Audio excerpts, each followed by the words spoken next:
Are you looking to get on the road to your dream career? You're in the right place. Welcome to the Mentor Select Podcast with your host, Derek Phillips. Always stay up to date on social media at Mentor Select and online at mentorselect.com. Here's your host of the Mentor Select Podcast, Derek Phillips. Welcome to episode 63 of the Mentor Select Podcast. I really appreciate you joining us this week for another great interview with our phenomenal guest mentors. If you have not had opportunity, be sure to like, share, subscribe to Mentor Select Podcast. The goal is to reach over 1 million youth, young adults, and whoever else needs quality virtual mentorship. So by you doing that, it helps our channel grow substantially. And I'm thankful for all support. Today you are in for a special treat. Our guest mentor is Dr. Victor Coleman. And when you hear the title doctor, you kind of automatically assume someone who just has been a lifelong scholar and just had a squeaky clean life. But that certainly is not Dr. Coleman's story. He has had to overcome a lot of adversity throughout his life. And fortunately, he candidly shares some of those obstacles he had to overcome, and he gives practical tips and guidance on how you can overcome the same. I guarantee after hearing Dr. Coleman's story, you will be inspired to do more, be more, and impact more. So let's get to the interview. Today we have Dr. Victor Coleman on the Mentor Select Podcast. How are you, Dr. Coleman? I'm doing well today. How about yourself? I'm fantastic. I can't complain. So I certainly, Dr. Coleman, following you on social media and LinkedIn, and you're just all over the place. So I'm happy you finally was able to make some time for the Mentor Select listeners. We really appreciate it. Definitely. I'm glad, and I hope my story can make an impact. I'm sure it will. So Dr. Coleman, on the Mentor Select Podcast, we like to get to know our guest mentors better. So could you share something with us that most people don't know about you? Most people don't know about me. I am afraid of large crowds. So, I'm a shy person. Let me say it that way. I'm more of a shy person. Okay. When I walk in a room, I usually stand in the corner and I take the room in and I find my subject and then I attack because I just don't walk in the room being very social. I usually take the room in. Yeah, I'm a shy person if you want the truth. Okay. And that's something I can relate to. I grew up definitely shy, but I find ironic when we're going to get into this as far as you being a motivational speaker, but I find a lot of professional speakers are introverts. They're actually shy. But like I said, they have that burning desire, that message on their heart that they say, hey, I'm overcome this shyness and share it with the world. Yes, sir. So how'd you overcome that shyness? I still face it every day. Every day, love it. But what I do is I realize that wherever it is I am, it's bigger than me. Right. So if I'm stepping on stage to speak to someone, to a crowd, I remember that it is bigger than me. And I have to overcome that to share the story or the message for those who are in the audience who may need that message. So I'm not a selfish person, so I have to tuck away the shyness for the moment. Got it. Okay. Yeah, and that's how I overcame my fear of public speaking. And that's why I tell people who do fear public speaking, realize, especially if they have a story, everyone has a story, but if they want to share that story on their heart, it's bigger than you. You can't, it's because if you're worried about being shy and nervous and all that, that means you're looking internally. You focus on yourself. But if you focus on the audience who needs to hear your message, then all that goes out the window. So that's really powerful. Absolutely. So Dr. Coleman, so where'd you grow up? So I'm born and raised in Toledo, Ohio, where we do have 4 seasons. Certain parts of the country they're not blessed to have 4 seasons. We do have 4 seasons. Born and raised in Toledo, Ohio. I am a winter baby, born in December. I love the snow. Wow. Been here all of my life. I've been blessed to travel to a few other places and realize that the world is bigger than Toledo, Ohio. But this is where I'm at currently, and probably will always have a home here, but I don't know if I'll always call this my main home or my first home. Awesome. Well, yeah, some good people come out of Toledo. My wife's from Toledo. That's how you first came on my radar. So, yeah, definitely shout out to Toledo. We were just there in it was August, end of August. So Okay. love it. But what's ironic, my wife, she hates snow. I'm from Indiana. I hate snow. So we migrated south to Dallas. Where we get about 2.5 seasons. We'll get a day or two of Okay. winter. Okay. See? No, I need the snow. The winter time is when I grind my hardest. I grind, Okay. 365, but Right. the winter time I go hard, like, cause who has time to enjoy the sun, in the winter time? Right. I mean, it's cold out there, right? But Right. when I do get out, it's when it's some snow. So I grind in the winter. That's my grind time. Love it. And when I think of that, is also in the winter, that's a lot of people, everybody else, your competition, they're hibernating. They're inside being comfortable. They're not grinding. So that's your Yeah, competitive well, advantage. That's another advantage for you. look, you're right. They're not moving about as quick. They stiff. That Right. cold slows them up. So they stiff. They're not at the look. If the gym is your thing, they're not at the gym. Nope. If whatever it may be, people slow up when that wintertime get there. So me, I take advantage of it. I'm out there. Vehicle got 4-wheel drive, so if it's snow on the ground, I'm still making move, and Love. I refuse to be stranded. That's what's up. Cool, cool. Well, Dr. Coleman, here at the Mentor Select Podcast, we encourage our listeners to follow their passions because we feel it'll lead them ultimately to their dream career. Can you tell us how you're following your passions? Man, following your passion. Listen, when you find your purpose and align your purpose and your passion, life is a beautiful thing. So for me, following my passion, I'm into real estate. I'm into renovating houses and flipping houses. The wife and I. So real estate is on there. Definitely love it. Got another one we're getting ready to put on the market here in about a week. Awesome. And the speaking, sharing my story. I love inspiring people.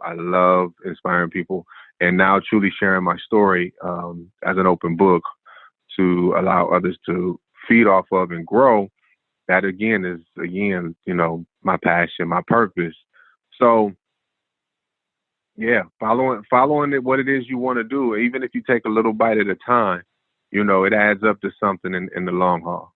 So that's what I'm up to these days, to follow my passion. I was looking at the stock market today. I got some stocks I'm gonna purchase tomorrow in some large chunks. I'm trying to. Again, we talk about passion. Right. I've always wanted to learn the stock market, so I continue to dibble and dabble and read and research in that area. Okay.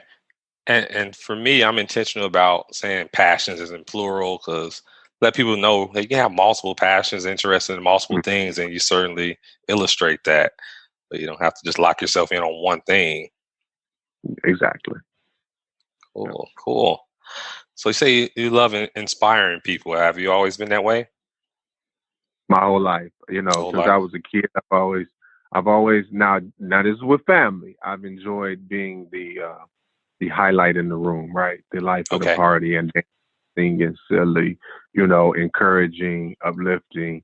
I've always been that kid, even though I was facing the things that I was facing internally. Externally, I wanted to inspire others to be great. And I find that with a lot of people. A lot of people go out and they easily inspire and encourage other people to be great, while inside they're essentially dying off. They're hurting. They're in pain. They're not striving for greatness themselves because of some things they're battling and they're not really dealing with. Right. And you mentioned, as far as now you're sharing your story being an open book. Can you elaborate a little more on that? So a couple of years ago, my aunt told me if I really wanted to make an impact with what I was trying to do, I had to open my story up to the world. And I told her, no, I'm not telling them folks that business, But when I look back at life and I tried to share a high level overview, because you can't give everybody everything because they got to read the book. And after the book, read the screenplay, So I just high level overview. I talk about being arrested, in the first or second grade. And what that means for me is what that means to me, people question it. I was vandalizing a home, not intentionally, but that's what it was.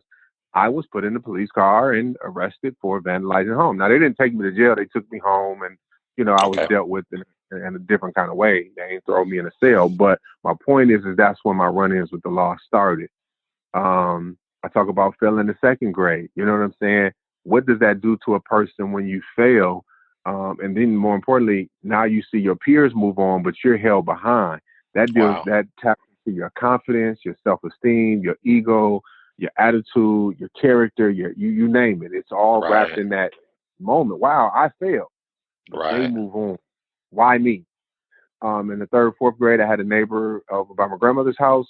He attempted to sexually assault me.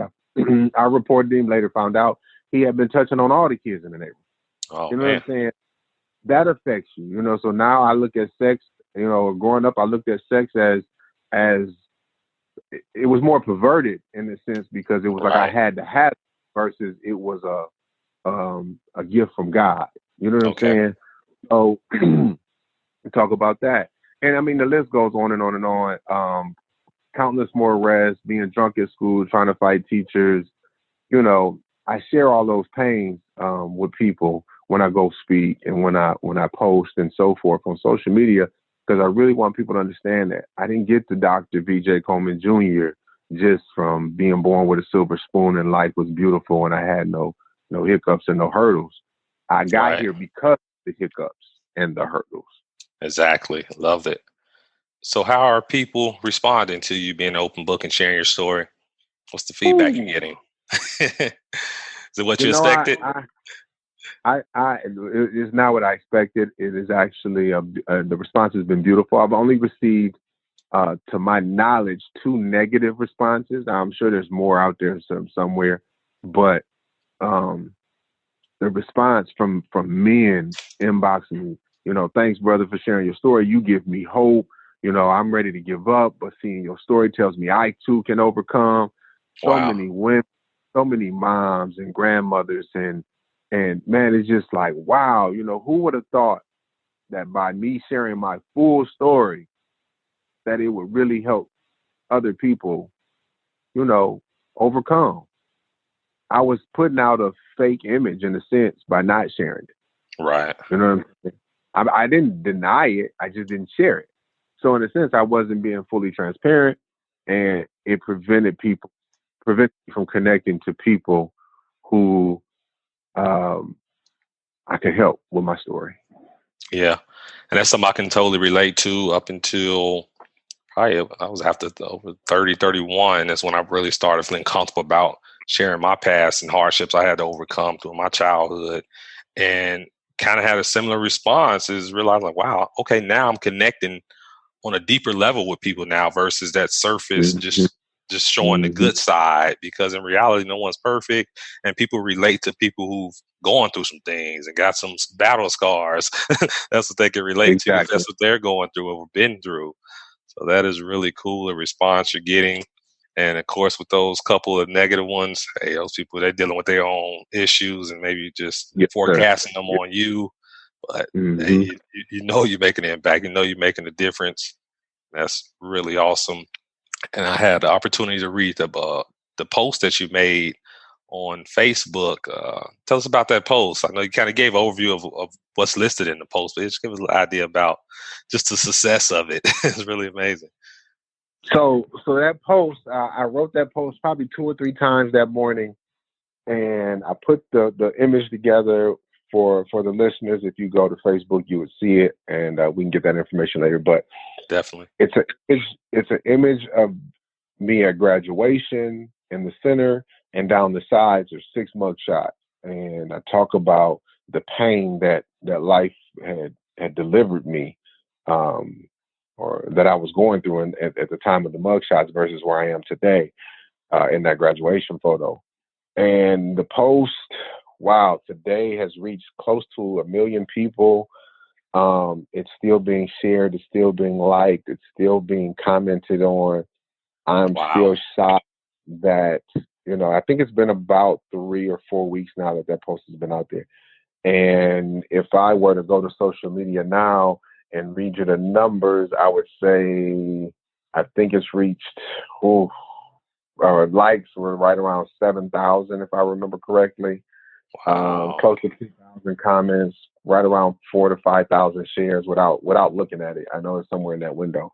And just to think, wow, little old me in little old Toledo, Wow. but to get phone calls, to get inboxes and emails from New York, from Philadelphia, from DC, Virginia, from Cleveland, Columbus, San Antonio, West Palm Beach, Florida, and San Francisco, just to name a few, is like, wow. Couldn't believe it. And it goes further than that. It goes overseas that I've been getting responses from.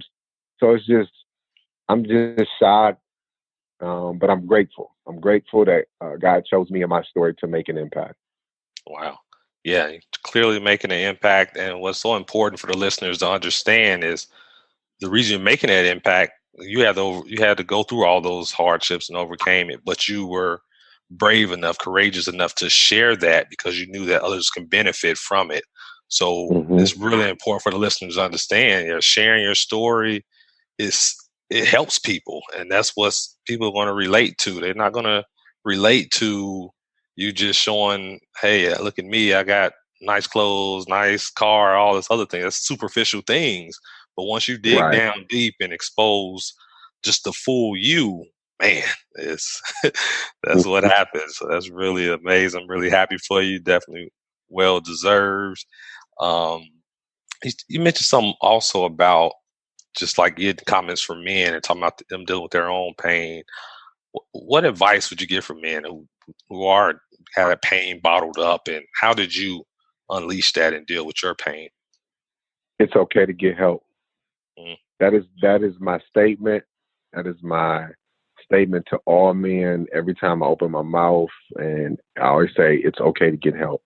It's okay to go talk to a pastor, to a counselor, to a therapist. It's okay. It's okay to write down what you're going through. It's okay to cry. It's okay to have pain. It's okay to cry on your girl's shoulder. You know what I'm saying? It's okay to not know the directions, of how to get out. There's somebody that can help you. Get away from them people who are judging you or who will judge you because of that pain or because of that struggle or whatnot, because being cool ain't gonna help you. God, you gotta, I look at it like this.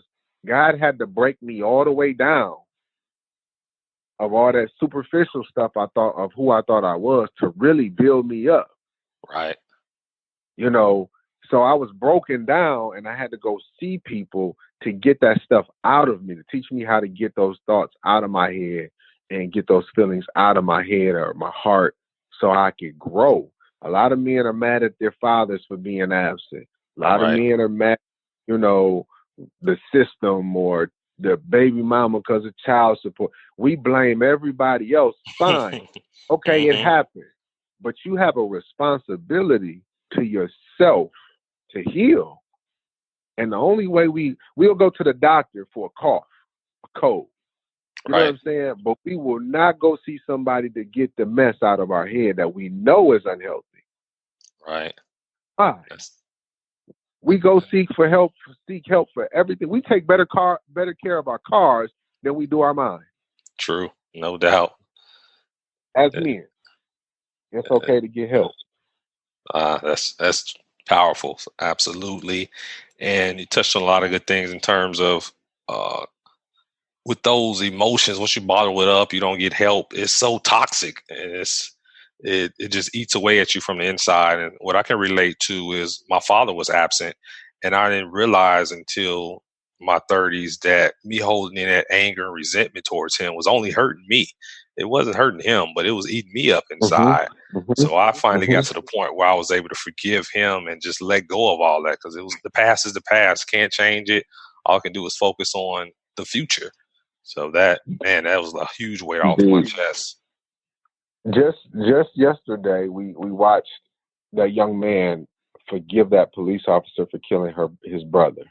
Yeah. And everybody in the country is outraged. Oh my God. Right. And I'm not go into their comments and details. But one thing I said, and I don't post about the news and what's going on my social media. I don't get into that because I'm, but I'm gonna say this. One thing, and I'm saying it because you just mentioned it. That young man had to get that off of him. Yep. He's got the rest of his life to live. He cannot move forward and be productive in a healthy way, carrying a heavy and hardened heart. So for him to forgive that officer was the best thing he could do so he can continue to live and thrive in life. That's what we got to do as men. Forgive our fathers. Forgive whoever we feel may have violated us. But then let me go one step further and say we've got to forgive ourselves. Yep. A lot of us are living with the guilt of things. We lost a good girl because we didn't know how to treat her. We messed up our relationship with our children because we didn't know how to be men and father. We messed up, you know what I'm saying? There's countless things that we've done wrong. We lost that good job because we wanted to party. Right. So we walk around with the shoulda, coulda, wouldas, and we beat ourselves up. We got to forgive ourselves too. Yep. Absolutely. Man, love it. And that's so true in terms of, especially when you're looking at social media, I can't comprehend how people get so outraged about things. And it just, the question I always ask myself is this serving me or is this serving others? That's kind of like my rule of thumb. Me promoting hate or just being angry and bitter and all these negative things, that's not serving anyone. So I just sometimes I have to take a break from social media because it can be toxic. I like to be filled with positivity and spread positivity. And that negativity is so toxic, and that's not going to help you in any way. But so we talked about your past. We talked about just everything you had to overcome. So the Dr. Coleman, how did that come about? Wow. Listen, so I failed the second grade because I couldn't read and write. Okay. I'm gonna start the story with that. Dr. Coleman failed the second grade because he struggled with reading and writing. He couldn't comprehend what he was reading and he couldn't write it and so forth. But let's fast forward to Dr. Coleman. Right. So I had enrolled for my bachelor's degree and I was trying to move to New York and the opportunities just weren't working. I did an internship. I'm interviewing. I'm doing everything I can.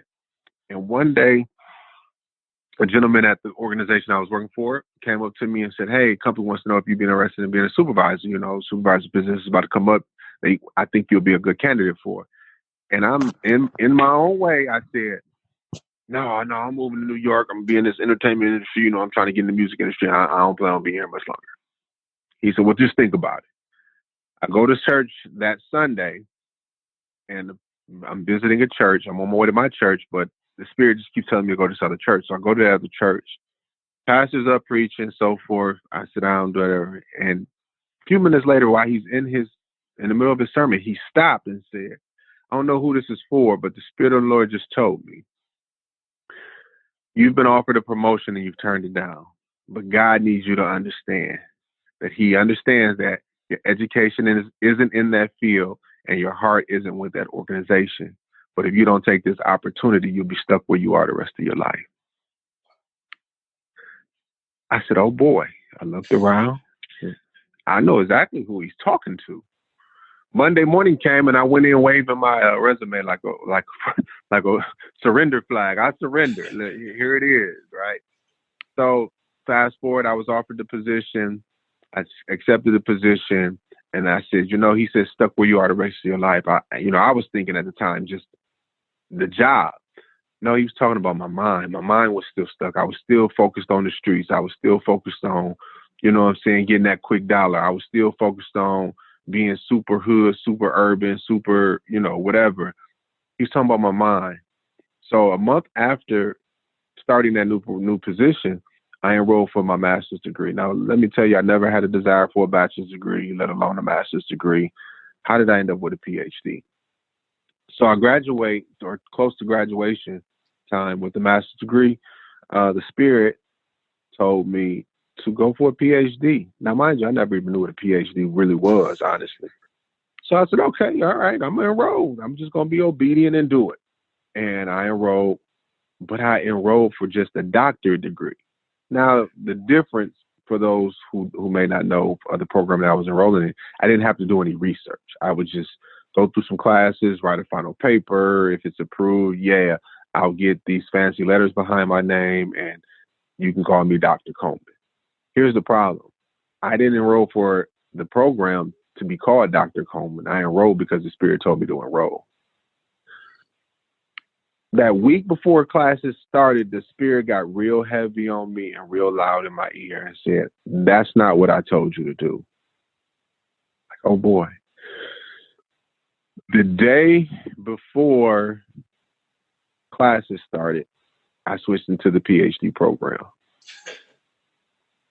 The day before. A minute to spare.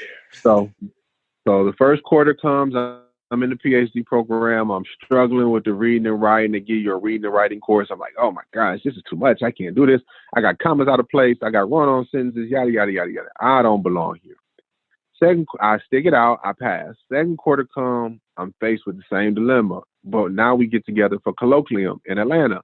I get to Atlanta, get to where the classes are held at the hotel. All these fancy vocabularies. Everybody's dressed nice. Here I am in joggers, a t-shirt, a hoodie, and a flat bill fitted. Like, yo, I don't belong here. Right? I'm out of place. But whatever, I'm gonna go ahead and make it happen. Come on, let's just do this. But during that weekend, while I was in the classroom, I just started to go back to that dark place of doubt, self-doubt, of you can't read, you can't write. What you doing here anyway? And I remember leaving the course room on the last day. I left out the course room. Everybody was giving was to give a presentation on what they wanted to study. I had no topic. I didn't know what a PhD was. I went up to my hotel room, got in my hotel room. I have been traveling a lot at that time, so I called home like I normally would, talk to my daughter. She's excited. Hey, what's going on? What you doing? How is it? Talk to my youngest son. He was, I believe, 5 at the time, 7 at the time maybe. And, kid talk, laughing, joking. I'll see y'all when I get back tomorrow. And then I talked to my middle child. He was 12 at the time. And it was right there that the Spirit moved in yet again in my life to guide me. He said, my youngest son, right when we hung up the phone, he said, "I'll talk to you later, future Dr. Coleman."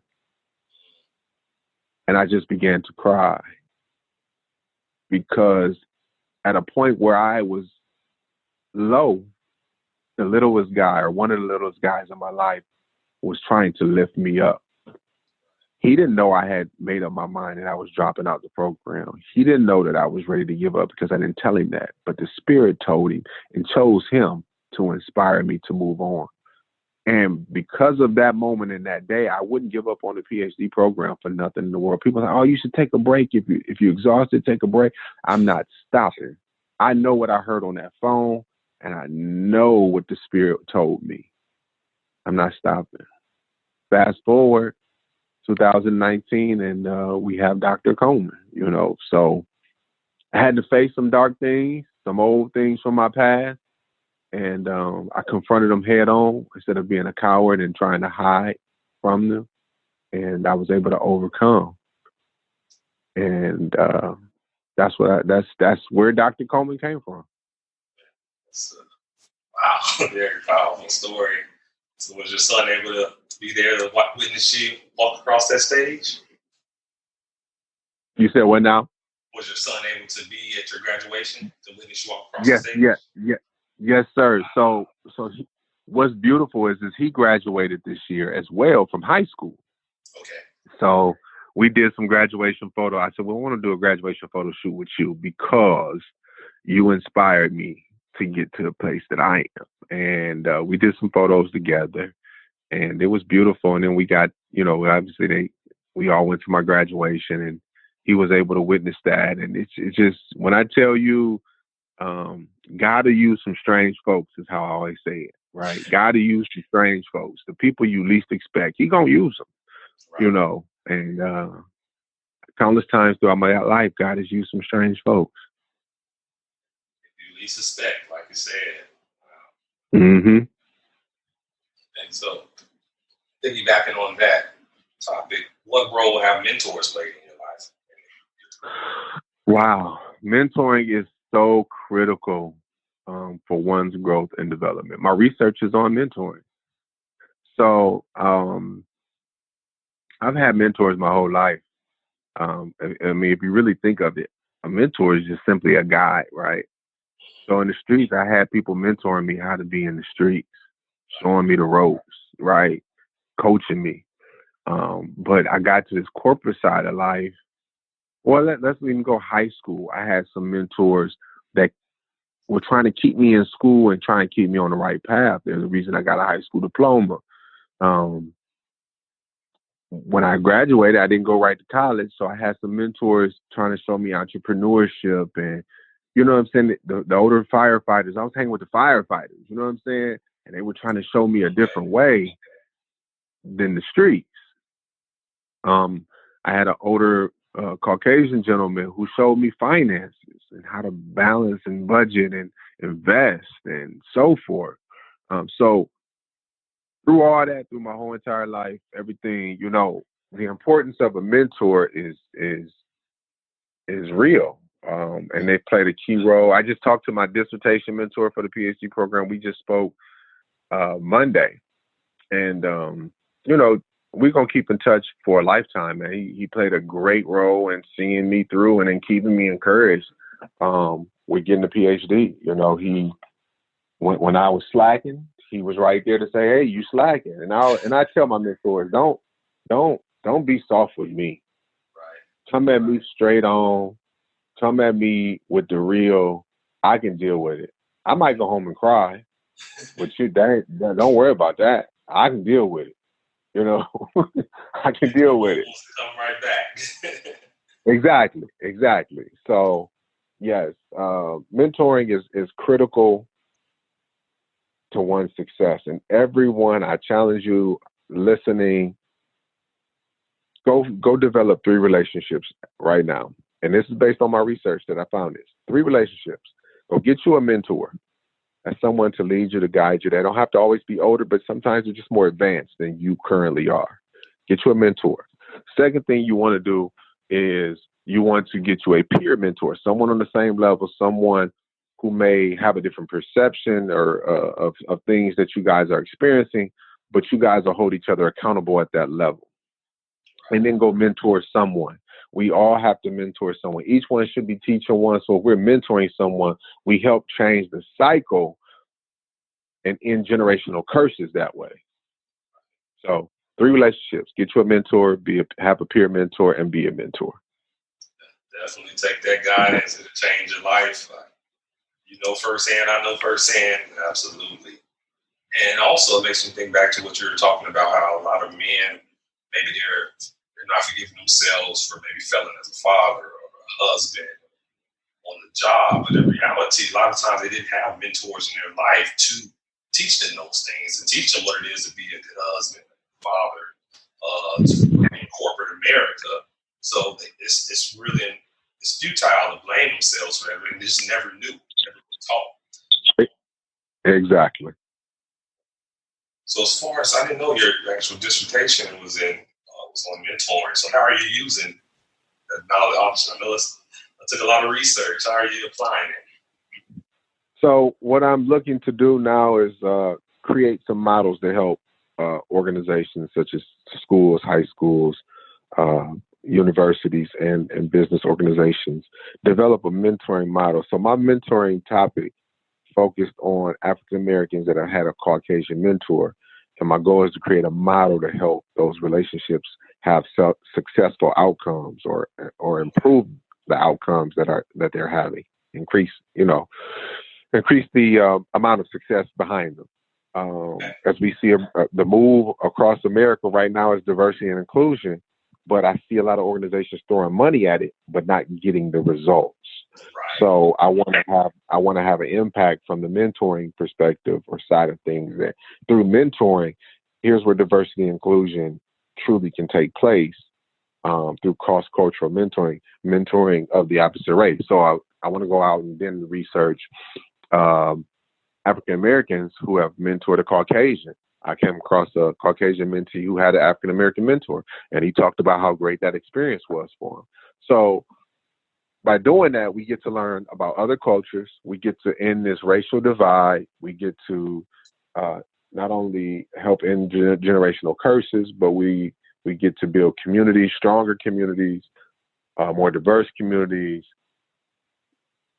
That's where I'm at with my research. So in the next few months, definitely through 2020, my research, I'm going to start getting it out and presenting it on a larger scale, and hopefully getting my model into more organizations.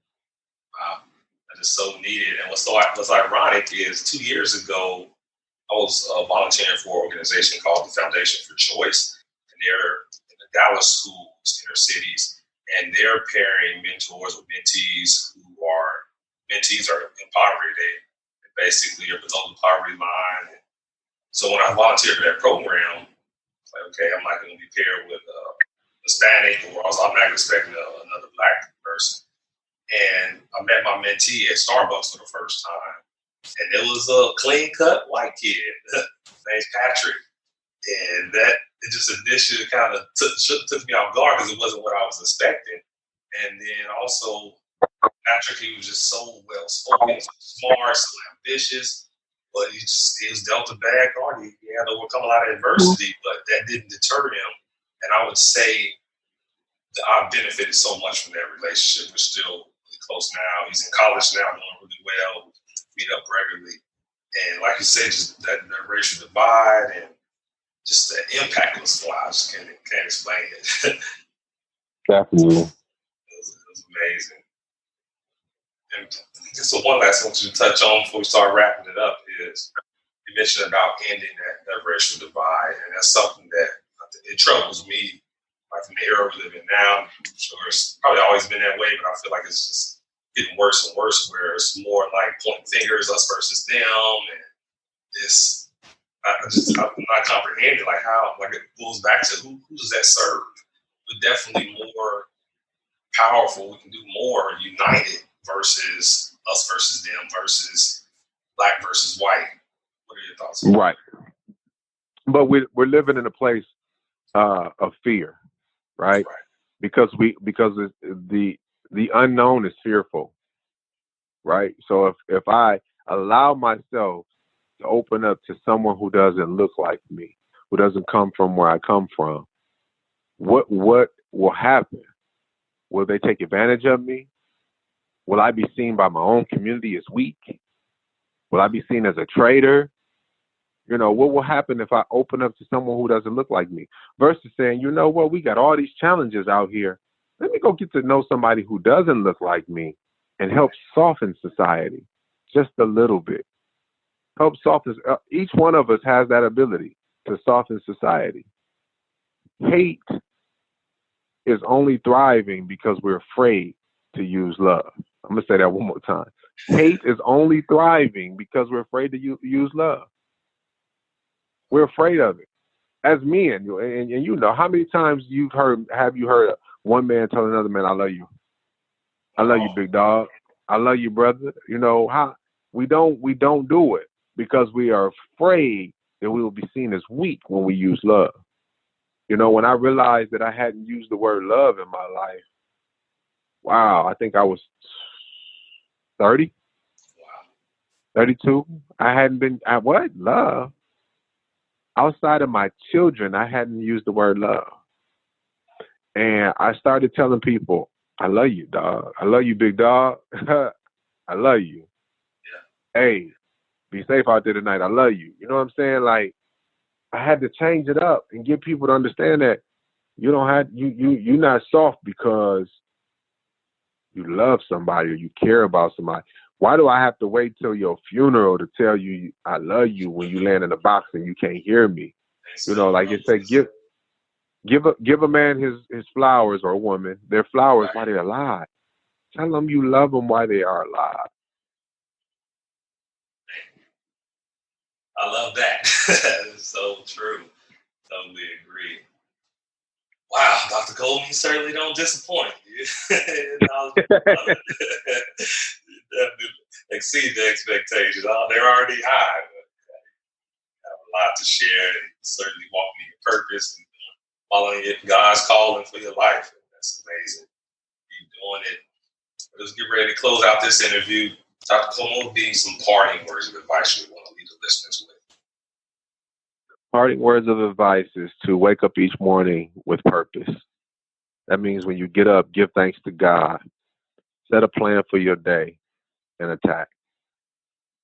When you come home, go to bed with purpose, meaning go to bed to rest, to rise again, and finish the purpose of the day before. I tell people, man, that word purpose, and we talked about it earlier on, right? Passion and purpose. When you attack life with purpose, when you're intentional, your dreams and your goals will come true. I tell people that all the time, and I've been posting it a lot more lately. Purpose. What is your purpose of the day? What is your goal of the day? Write a plan, make a goal, attack with purpose, and everything else will happen. Everything else will happen. No sleeping on the job. Your dreams don't come true that way. Not the ones you really want anyway. But and then for our men and young women, let me say it this way real quick. For our men and young women, it's okay to get help. My message is to heal the hood. And when I say heal the hood, I'm not talking about one gender. I'm not talking about one race. I'm talking about heal the hood. Let's get from a hood to a neighborhood. We got to get back to loving one another. It's time for healing. It's okay to get help. Wow. Deep. That's incredible. So, Dr. Coleman, how can the listeners get in touch with you? The listeners, you can get in touch with me on any social media site at the letter V, the letter J, Coleman, Coleman Jr, Jr, VJColeman Jr on any social media. I am on Twitter, I am on Instagram, I'm on Snapchat, I'm on YouTube, and I am on Facebook, VJColeman Jr.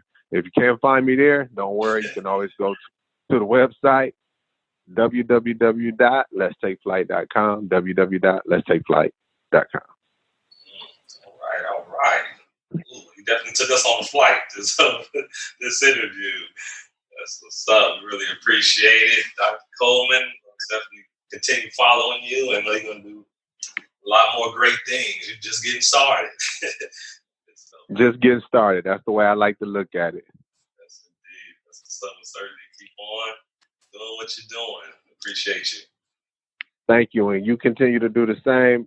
Keep pushing the podcast. Keep connecting your listeners with great stories that will help inspire them to be greater tomorrow than they were today. That was a phenomenal interview with Dr. Victor Coleman.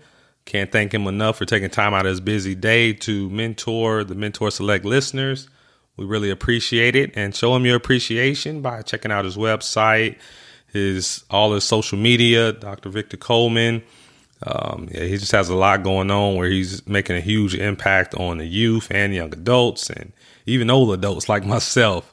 So be sure to reach out to him, let him know what resonated with you about the interview and just any questions you may have of him. Clearly, you know, he's all about serving. So take advantage of that, maximize those opportunities. And thanks again to Dr. Victor Coleman. Be sure to tune in next week with another great interview with a phenomenal guest mentor. Lastly, don't forget to check out my book, Poverty Powerball. It's available on Amazon and Audible. Thanks so much for listening to this episode of the Mentor Select podcast, helping you identify and follow your passions. For more great content and to stay up to date, visit mentorselect.com and Mentor Select on social media. If you enjoyed today's episode, please rate and review. We'll catch you next time.